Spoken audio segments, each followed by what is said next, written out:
Great.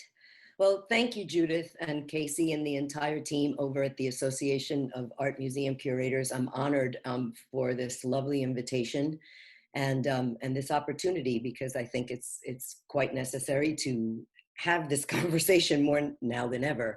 So thank you all for joining the conversation. It's so pertinent that we have it, and I'm happy to see you all here.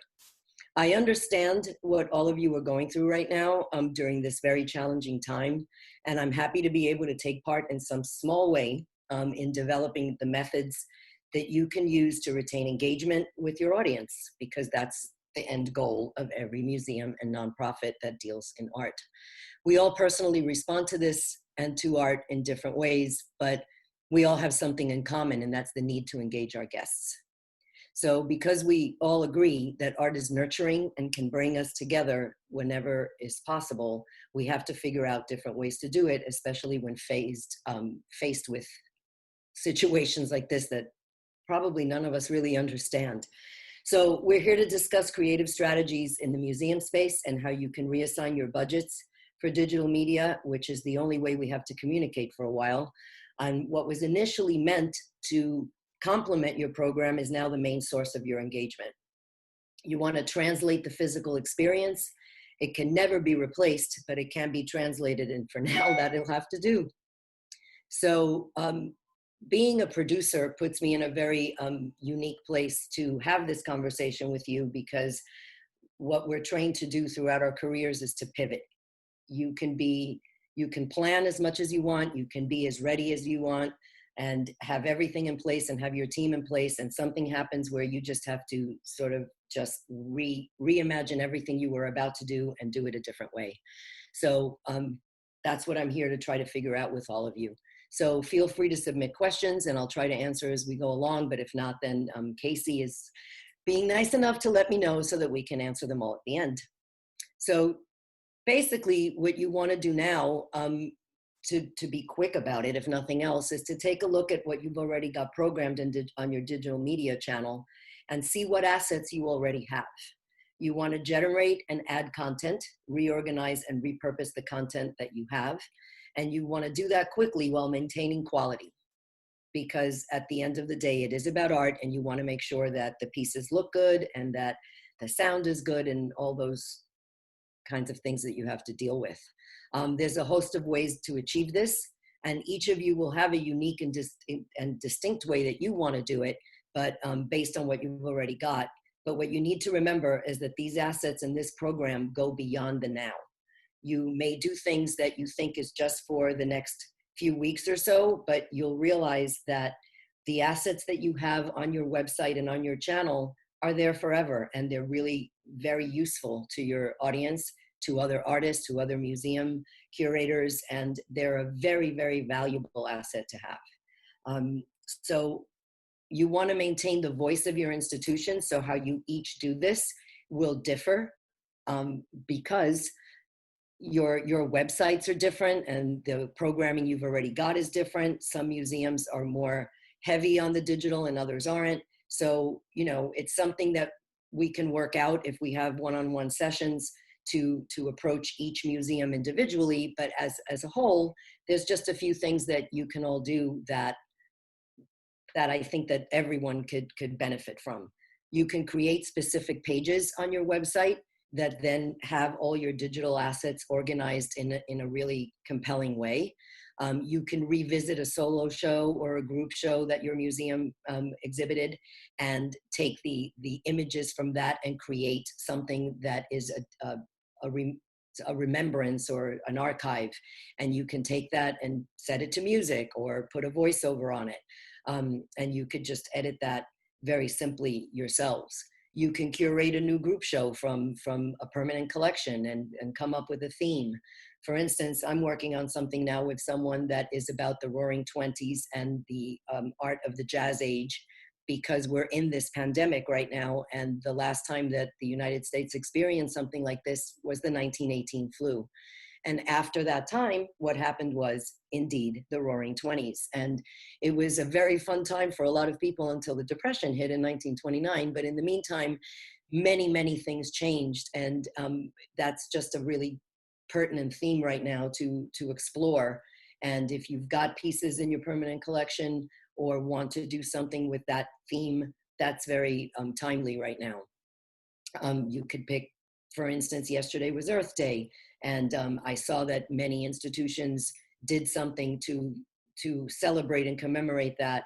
And now that we're living in the midst of this pandemic, we sort of see what the earth, how the earth has responded. And we're seeing all these pictures about, you know, how pollution is gone and how you can now see mountains that you didn't see before. And there's so many artists doing work that responds to this. So yesterday was a good day to do something special as well.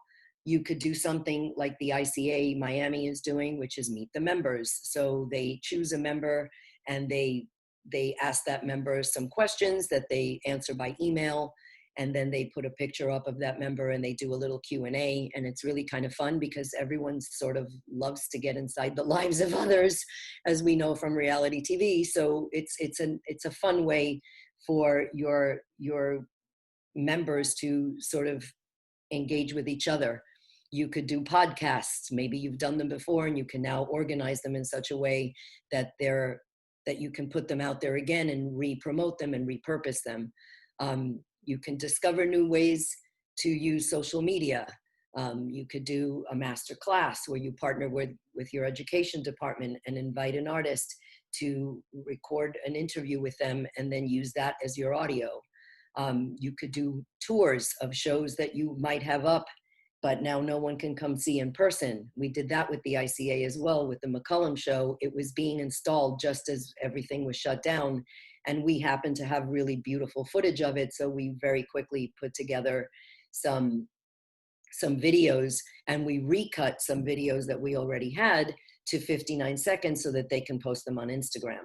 So your materials and what you already have is totally repurposable, and it could so be useful at the moment so that you can constantly be engaging and constantly putting material out there that your members will appreciate, because they're all hungry for it, and they all want to come back to the museum, but none of us know when that's going to happen again physically.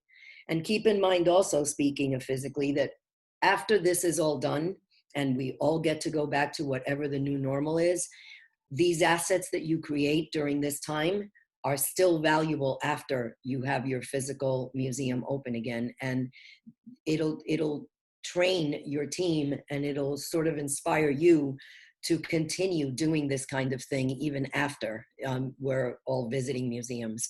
And you know, there are plenty of ways to do this. Like I said, you can do something where maybe one of the curators could talk about a specific object that you really love at the museum and have images of that object, since you can't physically have it in your hands if it happens to be something that you could have held, or talk about a specific painting or a specific sculpture, and it just goes on from there. Video work is interesting because it already exists as a moving image, and you can do clips of videos and put them up, and then, you know, just lead people to artist pages if you're a contemporary art museum, and then help those artists who also engage throughout with their websites. So if you don't already have a robust program of moving images, it's good to reassign and repurpose budgets for this at this moment. There are grants that are available. For instance, the ICA has the very robust project they have because they got very nice night grants to help them do this from the very beginning. So, you know, you can commission an artist to do something that's timely and special and it's relevant now, and you can archive it forever. So these are just a few of the ways that you can sort of get out there and be present and engage on a daily, weekly basis, however you'd like to do it. What some people are doing now, like I just received an email from the new museum, and they call it home delivery from the new museum. And then you look at what they want you to see that day. So, you know, it's up to you what you've got the bandwidth to work on and what you can accomplish during this time. And again, I'm happy to advise on a one-on-one, because like I said, you're all different, with one main goal, which is to, you know, to keep engaged with your members. I happen to have done something like this last week with Yes. which is an organization that advances the artistic practices of Salvadoran contemporary artists. And a couple of hours on the phone really gained a lot for all of us. It was really quite, I'm sorry, it was like I was trying to share something about them, but it was really quite a very useful and very inspiring session that we had. And it was just, you know, three of us on the phone discussing what they already had, where they already had it, and how it can be rearranged. We talked about them building a digital assets page, and they did, and they actually launched it this morning. Congratulations, Claire. That's which I think you're on here today. So they built Canal Yes, and Canal Yes has all their digital assets organized in a really wonderful way. And people can go on there, and believe me, they will stay there for quite some time and just watch video after video after video. They had already recorded talks, which are very valuable, and they're pretty much always long format. And maybe in the past, people didn't have time to sit and watch them, but now they're very hungry for content. And these talks, now they'll sit and watch a 1 hour talk. And it's really great that these webinars are also archived, because there's all those webinars that you can watch. The Dallas Art Fair just did a lot of digital media, and they've archived it so that you can watch later, because some people couldn't join live. So it's all wonderful. And like I said, it stays on your webpage forever or for as long as you want. You can reorganize your website so that the page that you have, that's your digital assets, can be reorganized with talks and artist studio visits, the loan programs that you have, the exhibits that you've done in the past. So yes, happen to have had this beautiful exhibit that they did called Beyond Borders, that they took to the Reina Sofia in Spain, and they were programmed to take it to other museums, and now they couldn't do that. So it happened to be a video program. So you can't put all the videos online because they're works of art, and videos are tricky that way. But instead, what they are doing is they're sort of doing a trailer of all the videos, and that way people are, it maintains engagement with the members until it can travel to these other museums that it's programmed, you know, where it's programmed to go. So it's a way to sort of keep everybody sort of on the same page as you and up to date to what you're doing, because everyone's got something that is programmed for later and later and later, because now we don't know when that is. But you don't want your members to forget what you've got coming, because they will only be more excited when they can actually come through the doors.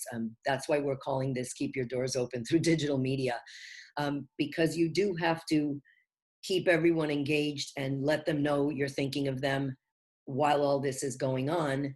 And like I said, then once you're open, this kind of engagement is something that everyone will be used to from you, and then they will continue to come onto the website, and you can guide them in different ways. You know, Yes did a website promo, and they're making it as we speak. They're creating shorter versions of the videos that they had already so that they can post them on social media, because on Instagram, you know, if you create an Instagram channel, you can have longer format, but the first 59 seconds, you can just place it on Instagram, and then people can click and say continue watching, and then it takes them directly to your Instagram channel, which is a wonderful way to do this, because so many people are in their car waiting on a line for something. Even if it's the COVID test, they're waiting, and these are the kinds of things that you can engage with them on Instagram. So you could do an artist studio visit by having a very specific list of things that you'd like this artist to do, so that all your studio visits are uniform. So you send them a list of how they should show their pieces and how they should sit, and send them the questions in advance. You could, you know, tell them that they have to have the images ready of the works that they've already shot, what you'd like them to talk about, and then you can create a little graphic opening for it. Put the studio visit, the edited version of the studio visit, in the center, and then some credits at the end, and you've got yourself a whole channel of artist studio visits. You could, let's see what else. You can create new programming with what you've already got. For instance, Yes has a loan program, which is very robust. It's got a beautiful collection, and Mario Carter-Fresh, who is the founder with Claire of Yes, is so gracious to loan all these works. And you could do a video, like that's what they're doing now, which is this video of all the pieces that are on loan and where they are. And just by doing simple edits, with dissolves and cuts, and maybe, setting it to music, or having the founder or the curator, in this case, do a voiceover, and you just lay it on, and you've got another asset. You have another video that you can use. So, just a few hours, or not even, it wasn't even a few, it was less than 2 hours that we spent on the phone last week. All these different directives were the kinds of things that were right for them, and they were able to do them, and some of them soon enough that today they launched their canal Yes, and I'm going to share it with you to show you how beautiful it looks and how much there is on it. Let me make sure I can do this right. Let's see, here it is. So this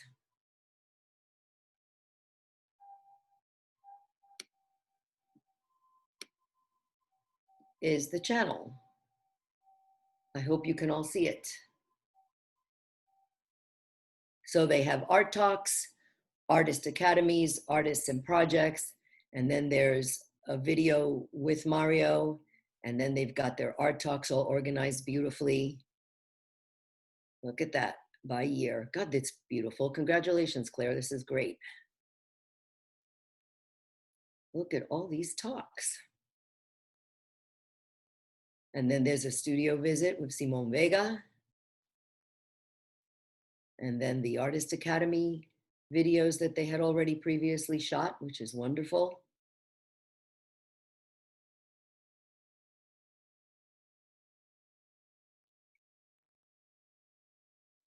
There's a lot here. This is wonderful. And there you have it. That's something that they were able to do in a really, really short amount of time with materials that they already had, which is great.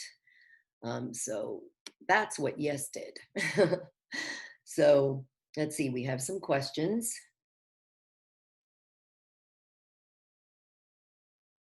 Oh, okay, you can't see the screen. Let me try it again. I'm so sorry. Let's try this again.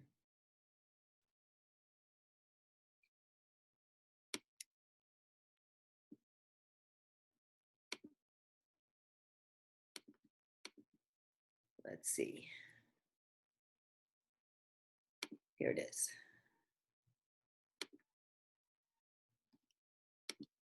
Let me know if you could see it, because all along I thought you could.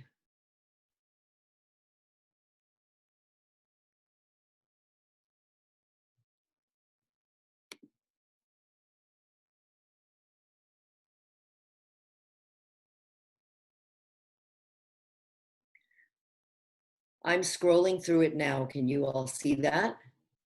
The very top is from 2014. And it is a video with Mario Carter Fresh. And then they've organized all their talks by year. Can you see the scroll?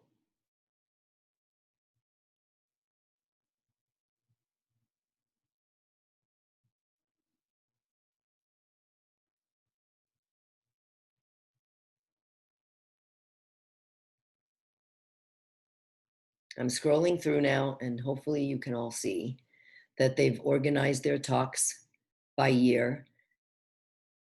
And they've been doing talks for quite a few years, and it's wonderful that they had them all archived, because now they serve a very different purpose.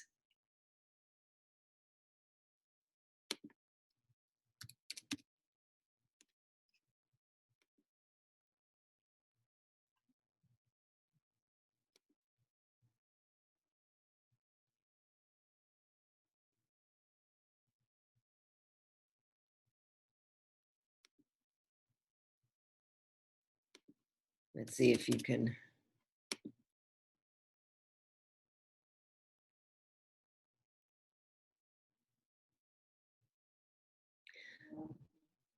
Oh, now you can see it. Thank you, guys. So I'm at 2018. I know there's a little lag, so I'll go slower. And then when we get down towards the bottom, there is an artist talk with Simone Vega. And then their Artist Academy. And like I said, they're working on some more videos and they'll just keep adding to this channel. And because they've made it its own page and they've named it Canal Yes, people will know when they go to the website that that is their moving image channel. And again, congratulations, Claire. There's a lot of really good material here. And then they've got their artists and projects, which are these studio visits.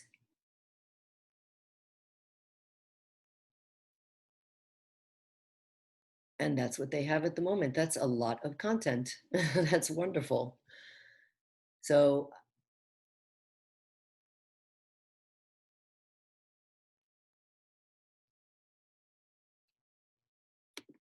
that's pretty much I just stopped the share there because I scrolled through it and I got notices that you could all see.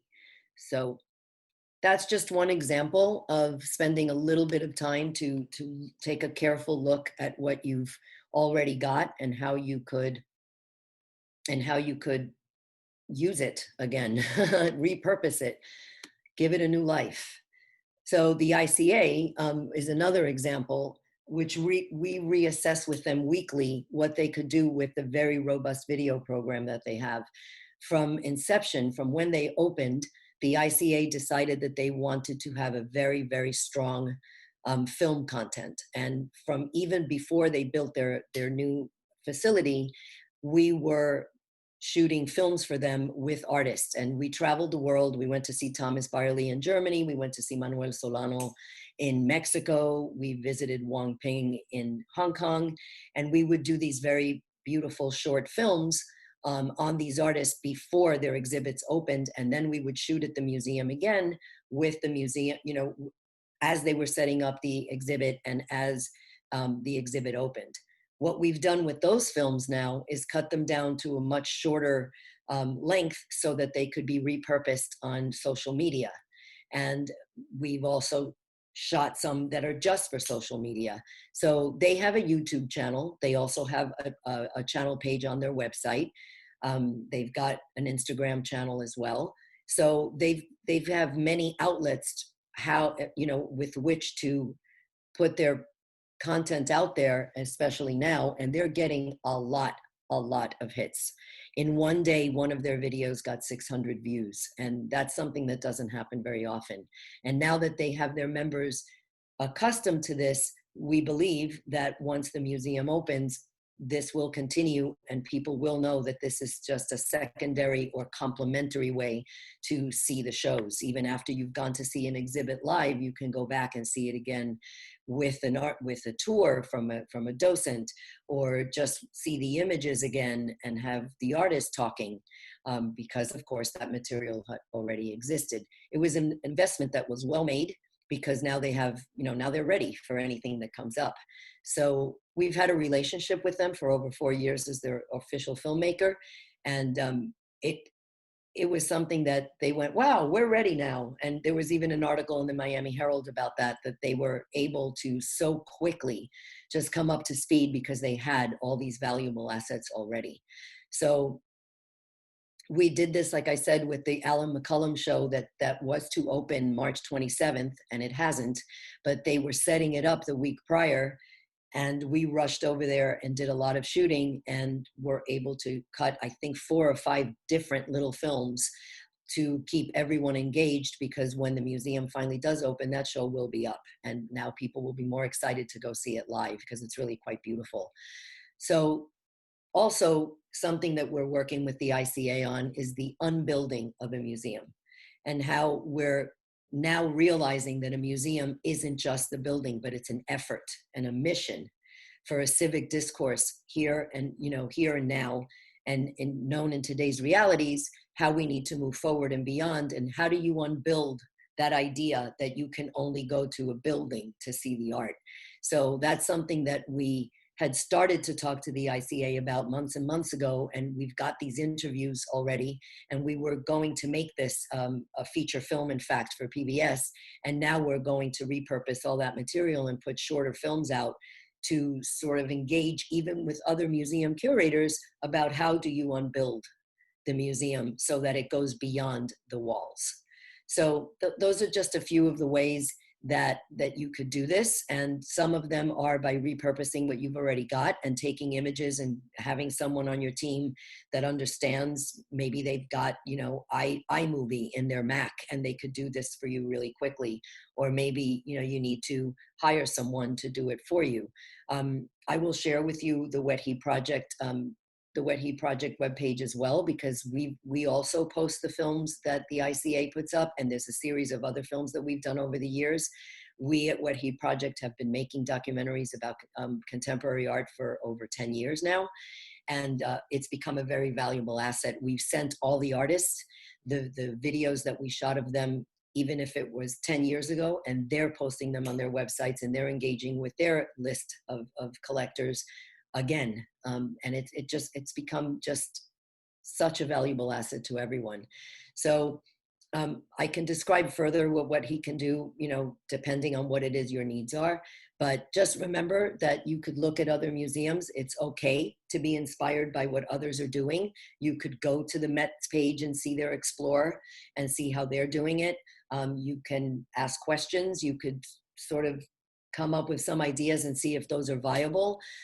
You can email me after we do this talk if you'd like to talk further. I'd love to help you organize what you've got, or advise you on creating new content, or just simply bounce ideas around so that we get these artists out there, because at the end of the day, what this is about is getting art in front of people who crave it, who are hungry for it, who need it on a daily basis so that they're living an artful life.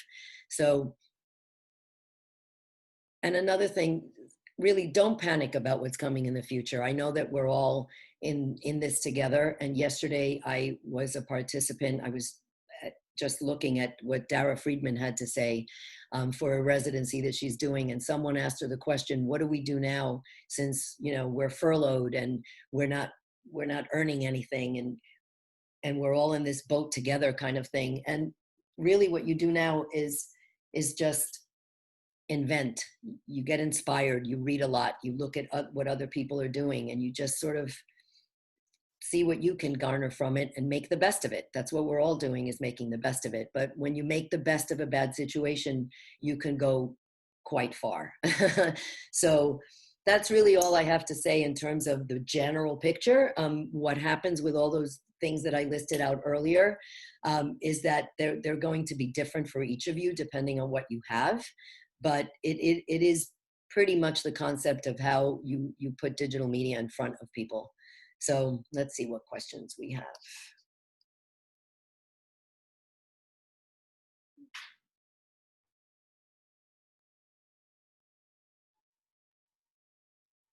I actually saw some questions and now I don't see them. Oh, because I'm in chat and not in the Q&A.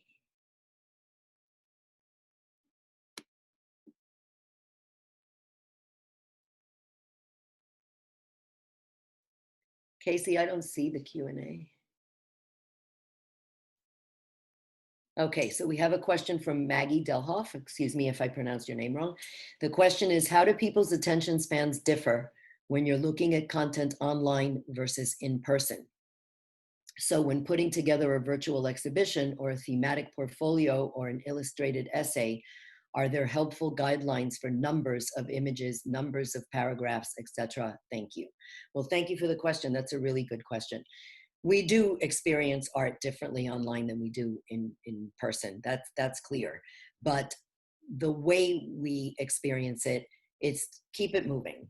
That's one thing that we've learned from Instagram and from Facebook and Twitter, with the number of characters and all of that, that pieces need to be shorter. So if you had a film that was 8 minutes long, you can post that film on your channel for sure, but it's good to cut a shorter version of it that someone can see on their phone. And speaking of phones, when you're putting something together, keep in mind that a lot of people will see it on their phone, and make sure that your website is phone friendly, and that the images that you post, if they're very, very detailed or very muted, it's good to also have close-ups of details of them, because that way everyone really gets to experience it. If something is a very large piece and it's very bold, it's much easier. You look at Instagram posts of people, and usually the more engagement someone gets with a post, it's because it's bold and it's attention grabbing in a second. So what you do in film or in video does differ from looking at it in person. And now, since that's the only way we have to engage, it's good if you do it in a way that captures someone's attention right away. When you're doing a studio visit with an artist, you have to make sure you cut it down to pretty much sound bites, which is just sentences that say something very clearly, and then you can cut to what they're talking about. That's also a very good way, by the way, that if an artist is taking a very long time to gather their thoughts and bring it together, that audio can be cut together. But if you're also looking at them, you'll notice that their heads move in very different ways because you're cutting in time. So it's always good that when you do one of those cuts, that you cut to an image of what they're talking about, because it also helps you condense what the person is saying. And that goes for an artist or a curator. Even if you do one of these member visits, if they shoot themselves on video, there are guidelines for that as well, to make sure that they have headroom, which I may not have right now, but because I'm moving around in my chair. But when you're putting together the virtual exhibition or the thematic portfolio, just keep in mind to keep it maximum to 3 minutes. And it's nice to have that the first 59 seconds of it is something that makes people want to keep watching. Make sure that whatever you start with is super engaging, and that it teases what's to come, because that way you'll keep people interested. And when that 59-second mark hits on Instagram, you will be able to, the people will click, and they'll want to continue watching, and then it'll go to your Instagram channel. So that's pretty much the guideline for that in just in general ways. When you say the number of paragraphs, I'm not sure I know exactly what you mean. If they're written out, and if it's a conversation that you're having with someone, one of the really cool ways now is to just do a Q&A and transcribe it. You ask the question, and you establish right up front who's asking the questions, and then have the person answer it. And yes, it's good to edit it down and not have it be too long. But if you've got photos to match, it's always really, images and photos of the person or images of the artwork, that's always really engaging. And then just put your Q&A up. They're always entertaining, especially if you pick people that will say very compelling things, or will have insight to something that you think will interest your members. Just, keep it brief. Keep it as brief as you can, and keep the paragraphs just to the essence of what you're trying to say to everyone. So I hope that answered the question. If it didn't, I'm happy to email with you after as well. The next question is, let's see. Can you speak to what curators' contributions could or should be to digital content? Very good question also. A curator's contribution to an exhibit is the choices they make. So just you take that thread and you continue that into the digital content. It's your contribution, it's your voice. When you curate something, your selections, your mission, what you wrote in your mission statement, what you studied to put it in that place, all informs what you could do to a short video. So it's still your voice and it's still your show. So you would then have to put yourself in the place of the person who is looking at it, going, what are the 5 most compelling pieces in this show? Which are the ones that really speak to the theme? And just try to condense it down to that essence.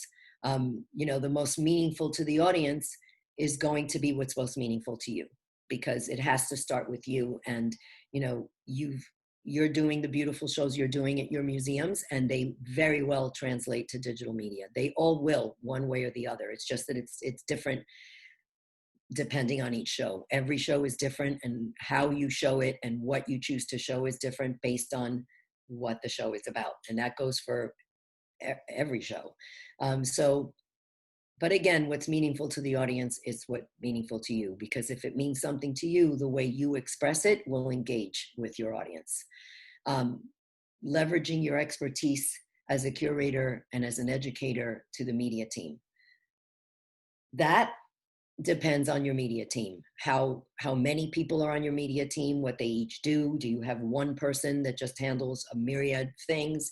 Do you have you could put together your marketing people, your social media people, your PR people, your education department people, and together you can come up with these ideas of what you could put out there for your audience. If you have a very small team, that changes, and you have to do it a different way. But for the most part, people are working from home, but they're all ready to do something. So if you put those departments all together and you have a brainstorming session and you say, okay, this is the exhibit we have up right now that a lot of people didn't get to see. What do we have? Did we get a chance to shoot the really good stills of it? Because we were making a catalog.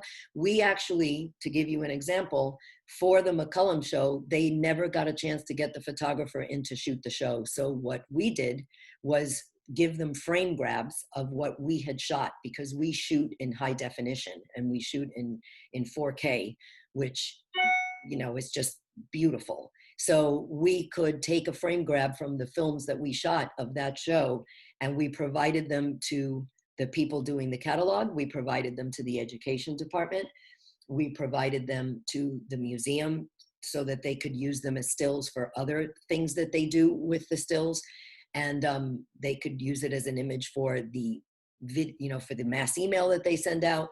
So having this digital media was the way that they were able to engage their members and their board and everyone, to let them know, this is the show that we installed and no one got to see, but here it is, and look how beautiful it is. And like I said, there are 2 videos up on their channel right now that are docents giving the tour of it, because while we were shooting there on that final Saturday before they shut everything down, while we were shooting, we asked one of the docents to quickly take us around so that they'd have it, because we knew what was coming down the pike. We knew this was going to get bad, and we knew that that they were going to really need these assets more than ever. So we were able to do that, and it's great because all these, the catalog is being printed thanks to these images, and the education department has them, and they're doing sessions with kids after school with these images. So it worked out wonderfully.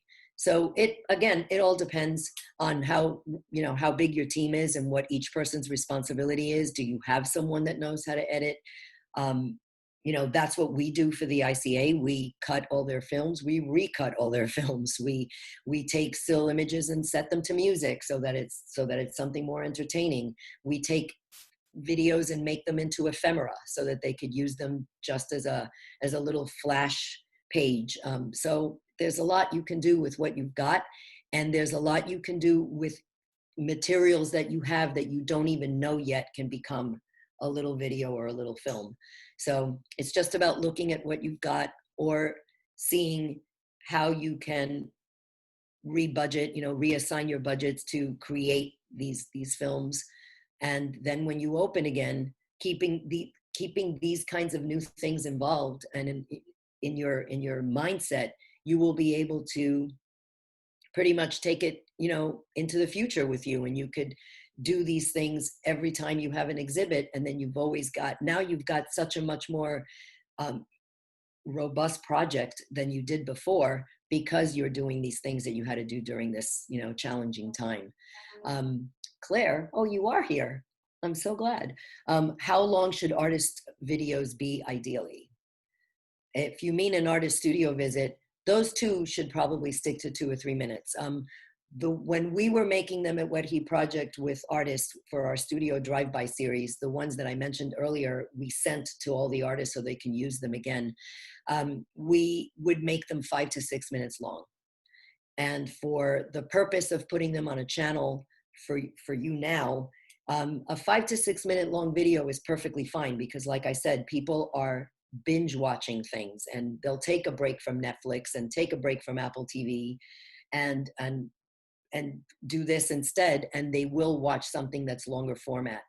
But the 2 to 3 minute range is a very good range so that people watch more of them and you keep them engaged on your page longer and you get more hits, as they call them. So the 2 to 3 minute is ideal. If you've got films that are in the 5 to 6 minute range, I wouldn't be afraid to put them up right now, because I think that that people will watch now, especially. So that's the directive I would give for something like that at the moment. Amy Kurtz-Lansing, are you finding that people want to comment or offer feedback based on prompts or simply consume and look? The ICA doesn't have comments on most of their things. When they post something on Instagram, they do get comments. And for the most part, I would say 99% of them are absolutely, oh, thanks for posting this. You could take a look at their Instagram page and see. But you could do it either way. On a web page, having commentary could get tricky because you have to have someone sort of dedicated to answer those questions. And that might really be spreading everyone a little thin. But for Instagram, people comment and don't really expect a response. So it's okay to have the comments activated, to have that what do you call them? That feature live. But in Instagram, people don't really expect you to respond. On websites, they tend to. So on YouTube channels, they tend to. So it would be, you could decide whether you've got the bandwidth to respond to commentary, but people are very happy just consuming and not commenting. It's the way we watch television. It's the way we watch films on all the streaming channels. So I don't think that they're expecting it. That would just be a bonus in a way. Thanks for the question. Can I make iPhone videos that are just as effective and engaging as professionally filmed content? Do you have tips regarding this? Okay, that's a very good question, especially now when we can't even go shoot things. Yes, you can shoot on an iPhone. Steven Soderbergh has made 3 feature films on an iPhone, but he's Steven Soderbergh, and people know his directorial voice, and they want to see a Steven Soderbergh film no matter what he shot it on. The iPhone, the latest iPhone has quite a camera, and you could shoot beautiful, beautiful, beautiful content. I would say that shooting with an iPhone could be a little dangerous, only in the way that because we're shooting artwork, if it isn't well lit and if it isn't well shot, you're not doing any service to the artwork. But artists, by and large, really want their work to be seen in the best possible light, no pun intended, and would, I think, be very careful about that. There are guidelines you can give people. That's a little bit more detailed than to have in this conversation, but there are ways to shoot with an iPhone that's beautiful. We have done that. To give you an example, we shot the Judy Chicago performance for the ICA, and we had 7 professional cameras set up on rooftops, set up like all over the plaza where she did the performance with the purple smoke. But we also had 3 people shooting on iPhones so that they could get right in there, because a person with a professional camera could be intimidating to someone in a case like that, but someone with an iPhone looks like someone else with an iPhone. So in fact, my husband, who was the director of that film, actually also shot with an iPhone, and he got right in there with the crowd, and shooting with the iPhone enabled that. But he's got a really good eye, and he has a very good phone. And then, in this case, you can also color correct later, and he knew what shots to pick, and he knows what shots to get. So there's always that advantage to having someone who is a director in this particular kind of medium to do this for you. But to answer your question, to make a long story short, yes, you can shoot something with an iPhone, and it could be very engaging. And I would think that artists, by virtue of the fact that they're artists, would have a very clever way of doing that, and you can make very good use of it. Thanks for that question. And that came from Judith, I guess. So here's another question from the AAMC. How do you deal with image copyright for all of the digital material? It seems like a full-time job to clear the copyright before posting, particularly if posting material from previous exhibitions where permission has expired. Very good question. Yeah, copyright is a full-time job, as is licensing music, by the way. We did a film just yesterday for an artist that named his piece Blade Runner. And of course, what the ICA wanted was for us to use the Vangelis music from Blade Runner. That's very possible to do, but it's a process and it costs money and sometimes a lot of money. If you have to get your music licensed through ASCAP or BMI, that's going to take some time. You have to tell them exactly which piece of the music you want. You have to tell them exactly where in your video you want to place it. And then you have to very explicitly tell them what you want to use it for, and you can't use it for anything else. Image rights for shows that you've had in the past might not be as difficult because you've already exhibited that show and those rights have expired, and asking for an extension, especially in the times we find ourselves, shouldn't be very difficult. If it's something that you can't get the rights for, then you can't put it up.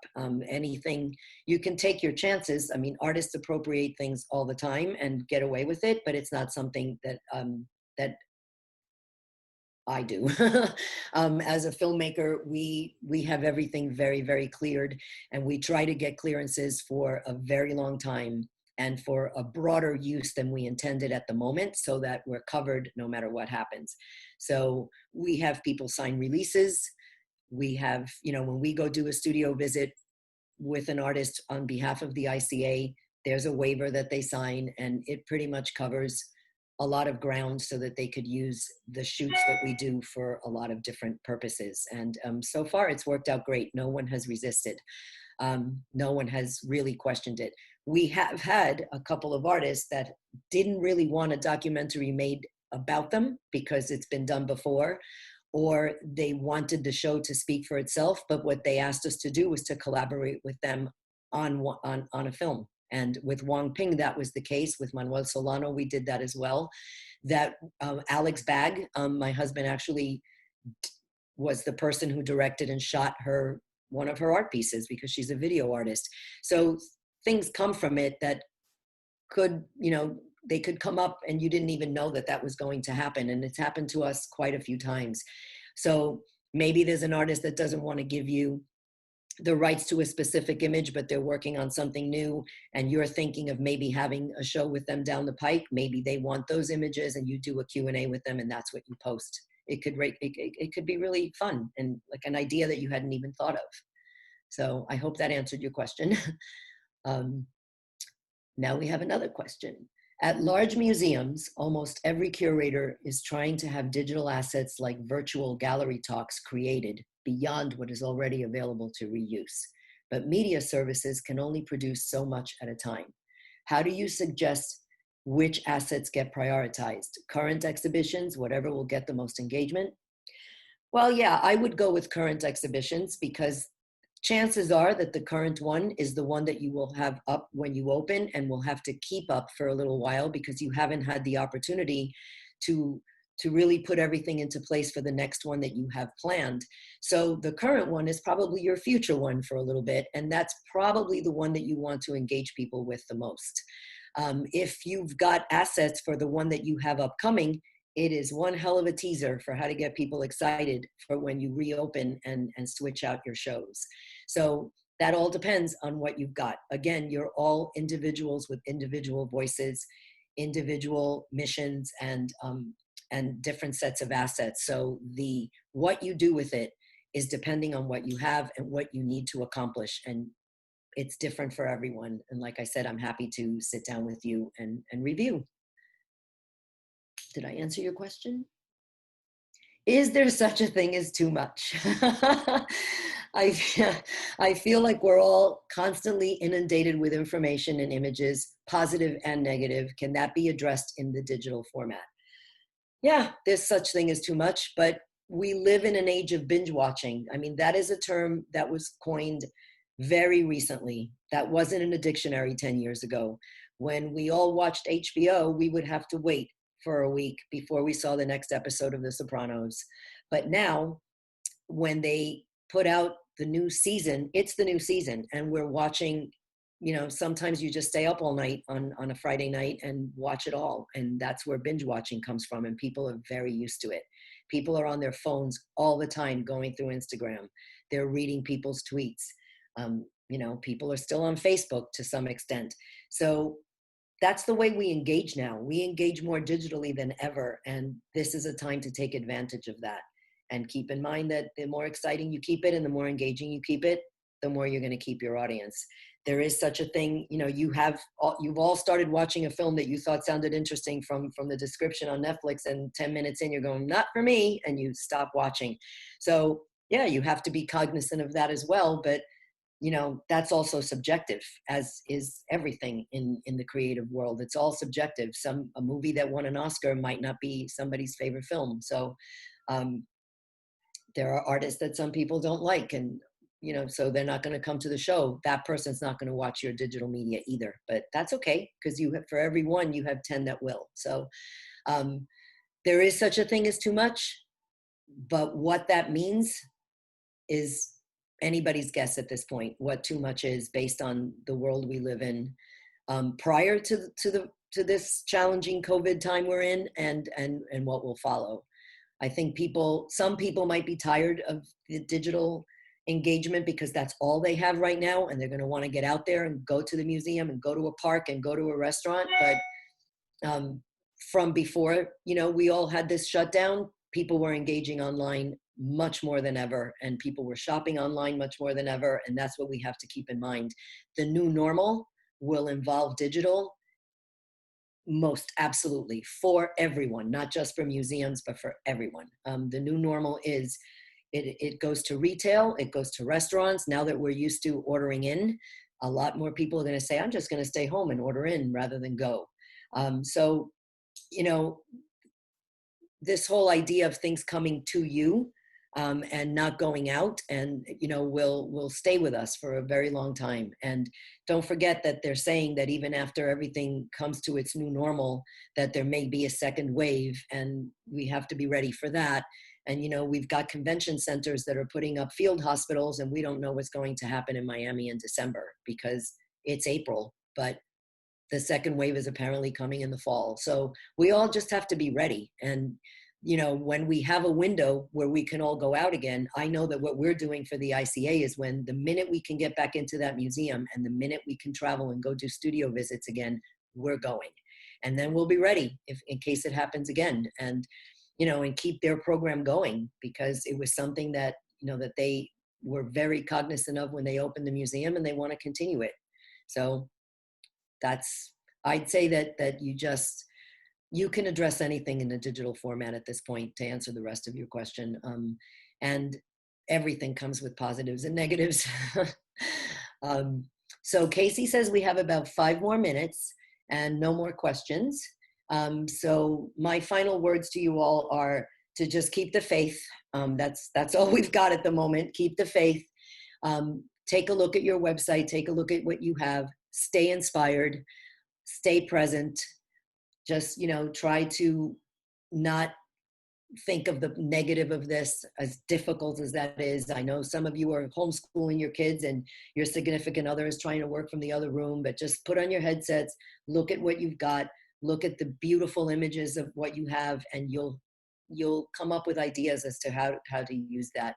And if you can't, and if it's something you want to have a further discussion about, like I said, shoot me an email. I'm more than happy to have a session with you and see what we can do. Like I said, for Claire Brookle at Yes, we had a really lovely time. I think we actually had a happy hour while we were doing it, if I remember correctly. There were drinks involved. And we sat and just reviewed what they had, and we just started brainstorming, and so much has come from it. And I'm so impressed with what they've done in such a short time, and I congratulate them again. So, just go next week. You can watch this again, because the AAMC will be posting it, which is wonderful. There are links that you can go to. You can visit the ICA, you can visit Yes, you can visit Wet Heat Project, which if I can find it, I will see if I could share it with you so that you can sort of just see, here it is. So you could just sort of see what our webpage looks like. But I can't find you anymore. Here we go. Share screen. Thank you for bearing with me, by the way, and thank you for listening. And I'm sorry if I talk too fast. I'm Cuban and it's normal. But luckily, this will be up again. So this is the Wet Heat Project website. And the ICA is at the very top. And then you can go to the ICA channel. And by the way, anything we post on Wet Heat Project, when you click on anything for the ICA, goes to their page so that they get the engagement and the hits, so that they get people that then explore and navigate their site. It doesn't stay on our website. So that's what we do for our clients. We let everybody go to the website of the museum. And then we've done 2 feature films on artists, and we've got a channel for all those studio visits I told you about earlier, some commissioned pieces that we've done. So this is all Wet Heat Project, and we're here to help if you need it in any way. And if not, then just, I wish you the best. I hope this ends soon. Be ready for what's to come, because we don't know what it is, and just enjoy what you're doing, because you're all pretty magical and pretty amazing at what you do. So thank you.